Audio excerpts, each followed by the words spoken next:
On November 2nd, 2007, silence settled over the Perugia apartment where Meredith Kercher had been found dead, and the ordinary life of a young student ended in violence.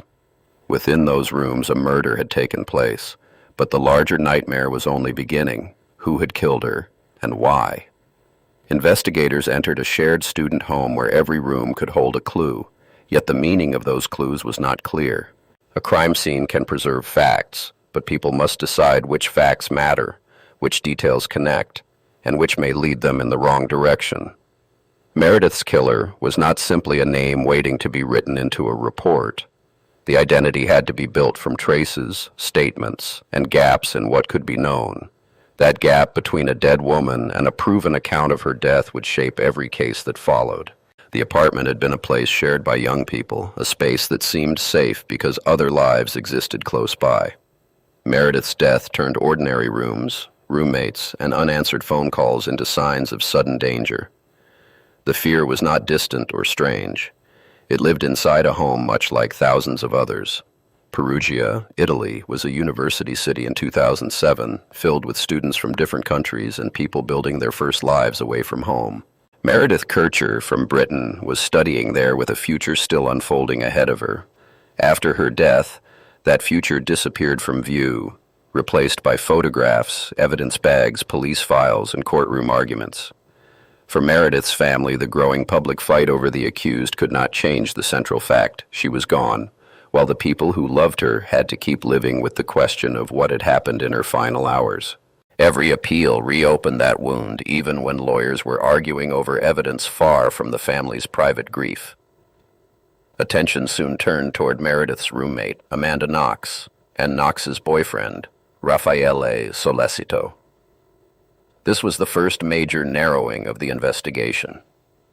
But being placed at the center of a case is not the same as being proven responsible for a crime, and that difference would become harder to protect as suspicion grew. Knox and Sollecito moved quickly from being people connected to Meredith's home to becoming the center of a murder theory. Once suspicion attaches to a person, later facts may be judged through that first impression. Details that seem ordinary can appear threatening, while facts that weaken the theory may struggle to receive the same attention. The early investigation mattered because it shaped every trial that came after it. Before a court could test the claims, investigators were trying to preserve fragile DNA, question frightened witnesses, and build a timeline from a night that no one had fully seen. The first choices made in those days would follow the case for years. At the center of the mystery was a difficult divide between evidence and interpretation. Some findings were physical traces, while other parts were explanations of what those traces might mean. The same small piece of evidence could appear powerful in one courtroom and weak in another, creating uncertainty that no confident theory could erase. Amanda Knox was a young American student suddenly surrounded by police, lawyers, cameras, and questions about her roommate's death. She was also facing a legal system in a foreign country, while knowing that every word she spoke could later be examined as evidence. Fear, confusion, and suspicion began to overlap. The records of Knox's interrogations became central to the case. Investigators examined what she said, what she changed, and what she appeared to remember during questioning. The dispute was not only about the words themselves, but about whether statements made under pressure could be trusted as a clear account of events. Most people imagine evidence as something solid, such as a fingerprint or a bloodstain. But a person's words can also be placed in a file and carried through years of hearings. In this case, the meaning of Knox's statements became part of a much larger argument about pressure, memory, translation, and the danger of turning uncertainty into certainty.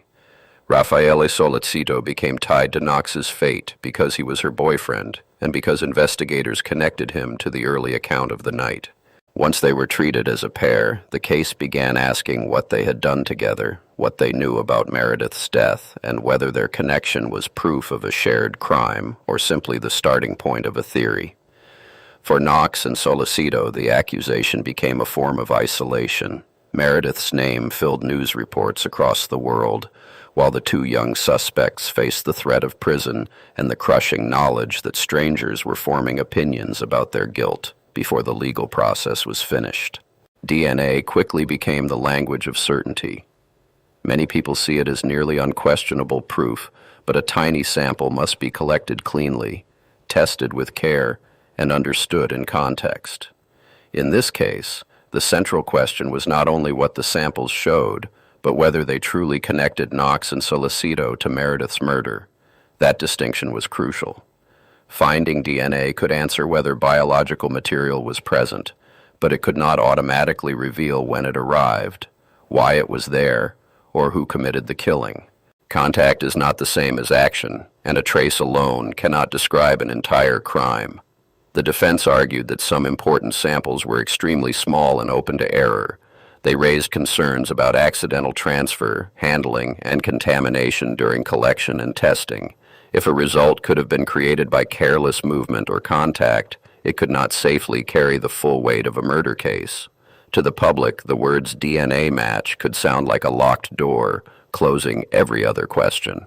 But inside the courtroom, experts were arguing about sample quality, testing methods, and the steps taken before the results were reported. One side heard proof. The other heard a warning that the proof might be weaker than it appeared. Rudy Guede followed a separate path through the case. Evidence connected him to Meredith's murder, and he was convicted in a separate trial. His conviction established his legal responsibility for the killing, but it did not automatically answer the remaining questions about Knox and Sollecito. The argument did not end with one person convicted. Prosecutors continued to present a wider account in which Knox and Sollecito were also involved. The case now carried a disturbing tension. One person had been found guilty, while two others remained accused of sharing a role that the courts had yet to settle. The prosecution theory took shape from evidence and interrogation records. Prosecutors said Knox and Sollecito had been involved in Meredith's killing, and they used the available traces and statements to support that account. But a theory is not the same as a proven fact. It must explain who acted, when they acted, how the crime happened, and why the evidence fits that story better than any other. That was the gap the courts had to face. Physical traces and statements needed to prove more than contact or suspicion. They needed to build a clear bridge to actions, timing, and intent. The unsettling question was whether the investigation had found that bridge, or whether it had connected uncertain pieces into a story that felt complete. In the first trial, Knox and Sollecito were convicted. The prosecution's interpretation now had the force of a formal judgment. For Meredith's family, that judgment brought a measure of legal recognition for her death. For Knox and Sollecito, it began years of appeals, uncertainty, and fear about how long they might remain in prison. But a verdict did not close the wound. To some, it meant accountability for Meredith. To others, it meant that disputed evidence had condemned two young people. The judgment gave the public an answer, yet it did not remove the questions surrounding the evidence, the questioning, or the story told in court. An appeal is not simply a second chance to repeat the same argument. It is a higher court's review of whether the trial followed the law and handled the evidence correctly. For Knox and Sollecito, appeals became the only path to challenge the interrogation process, the scientific findings, and the reasoning behind their convictions. The public often wants a frightening case divided into two clean groups, innocent people and guilty people. The appeals showed why justice is harder than that simple split. Courts could agree that Meredith had been brutally murdered while disagreeing over what the evidence proved about the other accused people. Then the first conviction was overturned. In 2011, an appellate court acquitted Knox and Sollecito, finding the case against them insufficient for conviction at that stage. The decision showed that the first verdict was not the final legal word. It also opened a new and more unsettling chapter, because an acquittal did not erase the murder, settle every dispute, or end the case's journey through the courts. The first acquittal brought relief to Amanda Knox and Raffaele Sollecito, but relief did not erase the labels created by years of headlines. They could leave prison, yet the public image of them as possible killers followed them beyond the courtroom. For Meredith Kercher's family, the ruling carried a different pain. It seemed to remove the clear account they had been given of how Meredith died. The acquittal itself did not end the case.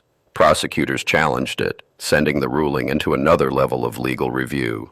The courts were no longer simply retelling the murder. They were testing whether the earlier trial had made a serious mistake in its use of evidence and its reading of the law. That left a question that still unsettles the case. How could the same investigation produce a conviction, then an acquittal? The answer was not one hidden fact suddenly appearing. Different judges weighed the disputed DNA, the questioning records, and the wider prosecution theory in different ways, showing how legal certainty can fracture when evidence is unclear. The challenge to the acquittal pushed the case back into the machinery of review. Each attempt to close the matter created another question about errors, evidence, and the limits of a court's power. That is how the case survived, not because the murder was being tried from the beginning each time, but because one legal decision kept being examined by another. The years were measured in hearings, filings, and changing legal decisions. Meredith remained dead while Knox and Sollecito lived under the fear that the case could return. Their families had to prepare again and again for the possibility that a verdict might be reversed, while Meredith's relatives faced each new ruling without the future they had once imagined for her. Then the prosecution's version returned. Knox and Sollecito were convicted again, restoring the claim that they had taken part in Meredith's murder after the earlier acquittal. The law had now moved from guilty to not guilty and back to guilty, while the central disputes over forensic evidence and the investigation remained alive. The second conviction made the case larger than a murder trial. It became a public test of whether courts could deliver truth when the same facts supported opposing conclusions. Knox and Sollecito were carrying two different legal realities at once, and Meredith's family was forced to hear the case described through another reversal. The next appeal focused on whether the second conviction had properly answered the weaknesses identified in the earlier ruling. A higher court does not simply choose the story it prefers. It asks whether legal rules were followed, whether the reasoning was sound, and whether the evidence was strong enough to support the result. The DNA evidence would not stay still. Its meaning changed as experts and judges questioned the size of the samples, the risk of contamination, and the way the test results had been presented. The mystery was not that DNA existed, but that its meaning depended on how safely it had been collected, tested, and explained. That placed the forensic method itself under attack. In court, science is not magic. It depends on clean collection, careful controls, reliable testing, and honest limits. If a disputed result is treated as stronger than the process allows, a small trace can begin to carry the weight of an entire story. That danger reaches far beyond this case. Forensic evidence can influence any judge or jury, but its power becomes hazardous when technical limits disappear behind confident language. In the Kercher case, a tiny sample could help shape a decision about two lives, even though the sample alone could not explain when it arrived, how it got there, or what happened in the room. At the same time, intense media attention turned Amanda Knox into a global figure rather than leaving her as one defendant in an Italian investigation. Reports, photographs, and simplified labels made the public debate louder, while the actual evidence remained difficult for outsiders to judge. The courtroom record became buried beneath competing versions of her personality and behavior. The second human cost was that Meredith Kercher risked becoming a symbol instead of being remembered as a real young woman. She had a family, plans, friendships, and a life that existed before the headlines. Yet arguments about Knox and Sollecito often pushed Meredith to the edge of her own story, where her death became evidence in someone else's public battle. Cultural and language barriers made that battle even harder to understand. Knox was an American student in Italy, facing a police and legal system unfamiliar to her and to many people watching from abroad. Differences in language, procedure, and expectations made ordinary legal steps seem suspicious and helped turn each misunderstanding into another claim about guilt or innocence. The interrogation records could not speak with one voice. One statement might support a case against Knox, while another could reflect fear, confusion, exhaustion, or a person struggling to understand what investigators wanted. Some accounts later changed under pressure, and that made it difficult to know which words came from clear memory and which came from a frightened night of questioning. That uncertainty carried a serious danger. Once investigators believe they have found the answer, later clues may be used to support that answer instead of testing it. In the Kercher case, Knox's behavior, her words, and her relationship with Sollecito were read through the idea that they were involved. Actions that might have had more than one meaning were pulled into one growing story. The families were trapped inside that changing story. Meredith's relatives wanted a trustworthy account of how she was killed and who was responsible. Knox's and Sollecito's relatives watched each new verdict threaten to define their loved ones forever. None of them could control the evidence, the courtroom, or the public judgment that followed. The case then reached Italy's highest court after Knox and Sollecito were convicted again on appeal. This court was not meant to replay every emotion of the earlier trials. Its task was narrower and more severe, to examine whether the law had been followed and whether the conviction could stand on the record that remained. The final court had to face one stark question. Was the evidence strong and reliable enough to prove guilt beyond a safe doubt? That meant weighing the disputed forensic work, the history of the interrogations, and the gaps in the larger theory. A powerful story was not enough. The court had to decide whether the proof could carry the weight placed upon it. In 2015, Italy's highest court finally cleared Amanda Knox and Raffaele Sollecito. Their criminal case in Italy ended there. But the ruling could not return the years they had spent in prison, or remove the suspicion that had followed their names across the world. The prosecution had ended, but the silence around Meredith Kercher's murder was not complete. Knox and Sollecito were legally cleared, yet many people still searched for a full account of what happened inside the house in Perugia. The final ruling settled their legal fate. It could not force every person to accept the same explanation of the crime. The ruling also placed two legal outcomes side by side. Knox and Sollecito were cleared by Italy's highest court, while Rudy Guede's separate conviction remained part of the case's legal history. Those outcomes did not erase the pain of Meredith's death, and they did not make every question about the night disappear. For Knox and Sollecito, freedom came after years in which their names had been tied to a murder known around the world. Their lives could continue, but they could not simply return to the lives they had before the arrest. The case had changed how strangers saw them, how they saw themselves, and how long the past could reach into the future. The case survived so many appeals because several forces kept colliding. The crime was terrible. The early theory became powerful. The forensic evidence was disputed. The interrogation records were contested. Media coverage reduced a complicated case to simple sides, and different courts reached different conclusions from much of the same record. That history reveals the difference between a clue and a conclusion. A clue may be real, while the conclusion built from it is wrong. The Kercher case remained unstable because the courts were not only asking whether pieces of evidence existed, they were asking whether those pieces could honestly prove the larger story placed around them. Uncertainty can grow as it moves through a legal system. It begins with how a crime scene is handled, then passes into laboratory testing, expert opinion, courtroom argument, and finally a verdict. If an error or an overstatement enters early in that chain, it can become more powerful at every later stage until a weak point appears to support an entire case. That is why the case demands a careful look instead of a fast side. Evidence must be separated from rumor, a verdict from proof, and sympathy from fact. The lesson reaches beyond Perugia. Any frightened community can confuse a confident story with a proven one, especially when a grieving family and a hungry public are desperate for an answer. The conflicting verdicts do not mean that every judge ignored the truth.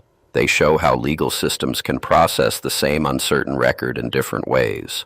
The appeal process exposed those differences instead of hiding them, making the case appear more broken before the final decision brought its legal path to an end. Years of waiting became a form of punishment that reached everyone connected to the case. Meredith Kercher's family waited for an account of her death they could trust. Amanda Knox and Raffaele Sollecito waited to learn whether prison would take them back, and the public waited for a clean ending, one that never fully arrived. Rudy Guede's conviction formed a separate part of the larger legal picture. Courts found him responsible for Meredith's murder, but that outcome did not, by itself, prove the disputed claims against Knox or Sollecito. His case gave investigators one established result, while the accusations against the other two continued through a different path of appeals. The final acquittal resolved the case against Knox and Sollecito, but it did not create one reconstruction of the murder that everyone accepted. The law reached a decision. The grief remained more complicated. For Meredith's family, no ruling could restore the life taken from her or erase the years spent listening to conflicting accounts of what happened. Public memory did not change as quickly as the court record. Early headlines and dramatic claims had already shaped how millions of people understood the case. Even after Italy's highest court cleared Knox and Sollecito in 2015, later corrections traveled less widely and felt less vivid than the first accusations. Behind the legal battle was a young woman who had been killed in her own living space. Meredith was not a symbol, a theory, or a piece of evidence. She was a student whose family had to watch her death become a global argument. The louder the debate grew, the easier it became for the victim to disappear behind the people accused in her name. An appeal exists to prevent a conviction from resting on serious legal or factual errors. That protection matters most when scientific evidence is weak, disputed, or given more meaning than it can safely carry. In this case, the long process showed why finality sometimes has to wait until a court examines what was gathered, how it was tested, and whether the conclusions truly followed. The case also challenged the wish for instant justice after a terrible crime. A fast answer may calm a frightened public, but a careful answer must survive questions about evidence, pressure, and the risk of error. The Kercher case showed that justice is not the same as speed. A verdict reached quickly can still leave a deeper wound if later courts find that its foundation was unsafe. DNA can be powerful, but its value depends on every step that comes before the result. The sample must be collected properly, protected from contamination, tested with care, and interpreted honestly. In the Knox and Sollecito case, disputed samples became a warning that a scientific label does not automatically make a conclusion certain. The hardest question may be the one the record cannot answer. When did the investigation stop testing several possibilities and begin defending one chosen story? Court documents can show changing claims, reversals, and new arguments. They cannot fully reveal what each investigator believed in private when uncertainty first hardened into conviction. Questioning can shape a case when investigators are seeking a confession, a name, or a story that fits their theory. Knox's interrogation records became important because the courts had to consider whether her words were independent evidence or whether they had been formed under pressure, confusion, and exhaustion. The difference was not small. It affected how much weight those words could carry. Suspicion also leaves a psychological scar. Knox and Sollecito had to defend not only where they were and what they did, but how they reacted, how they spoke, and what their private lives seemed to suggest. For Meredith's family, public doubt could feel like another theft. The search for answers had become so loud that even the shape of their grief was judged from a distance. One lasting consequence was a stronger public warning about fragile forensic evidence. Lawyers, scientists, and courts were forced to confront how easily a tiny sample can be turned into a powerful story when its limits are ignored. The case entered legal and scientific training as a reminder that testing is not the same as proof, and that experts must explain uncertainty instead of hiding it behind technical language. Another consequence was personal and permanent. Years of appeals changed the lives of everyone drawn into the case, while Meredith's family carried the loss through every hearing and reversal. When the final judgment came, it ended one legal question, but not the years already taken from them. It also left the public with a harder lesson. Some cases end in court without ever becoming simple in memory. The Meredith Kercher case survived years of appeals because the legal system kept testing the distance between suspicion and proof. Each review exposed a different weakness, a disputed claim, or a conclusion that could not safely stand. In the end, the final word did not make the story clean. It showed why truth must be pursued with patience, especially when a life has already been lost and certainty has become the most dangerous thing to assume. For Meredith's family, the final ruling could not restore what had been taken from them on November 1st, 2007. It left a permanent legal record, a final conviction against Rudy Guede, and the knowledge that Amanda Knox and Raffaele Sollecito, once convicted alongside him, were ultimately cleared. The verdicts changed, but the loss remained fixed, along with years of hearings, appeals, and public scrutiny. The case also changed how Italy's justice system was viewed beyond Perugia. When the Supreme Court of Cassation annulled Knox and Sollecito's convictions in 2015, the ruling identified weak evidence, disputed forensic findings, and serious gaps in the prosecution's theory. It did not merely reject one verdict. It exposed how an investigation can gather momentum even when separate pieces of evidence fail to form a reliable whole. That decision did not answer every question surrounding Meredith's final hours. The record could establish that the evidence failed to prove Knox and Sollecito's guilt beyond a reasonable doubt, but it could not fully reconstruct what happened inside the house on Via della Pergola. Conflicting accounts, limited physical evidence, and uncertainty surrounding the crime scene left important parts of the sequence unresolved. The lasting consequence was a sharper demand for caution in complex criminal trials. In Italy and beyond, the case became a warning that a confident narrative cannot replace a dependable chain of proof. DNA findings require context. Witness memories can shift under pressure, and investigators must distinguish between what a theory suggests and what the evidence actually demonstrates in court. Its legacy also reached the public sphere, where the case showed how quickly a tragedy can become a battle over identity, blame, and belief.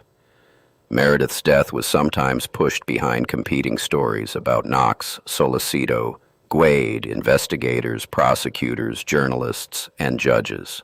As the proceedings continued, the people involved became symbols, while the victim risked being reduced to the center of an argument. Yet the central uncertainty remains painfully simple. Who else, if anyone, was present when Meredith was killed? The appeals changed the legal answer for Knox and Sollecito, but they could not turn an incomplete record into a complete memory. Acquittal established that the prosecution had not proved its case. It did not supply a universally accepted account of every moment inside the house. Years of hearings left behind more than reversed verdicts. They exposed the need for careful evidence handling, independent review, transparent forensic analysis, and strict limits on claims built from pressure, speculation, or contaminated traces. Every weakness mattered because a single uncertain sample or disputed interpretation could influence an investigation, shape public belief, and keep an unreliable theory alive for years. In the end, the case returned to the same quiet address in Perugia, where Meredith's life ended and certainty began to fracture. The courts produced a final legal outcome for Knox and Sollecito, and Guede's conviction remained part of the record. But the unanswered silence of Via della Pergola remains, preserved in the gap between what the evidence established and what the world still wants to know.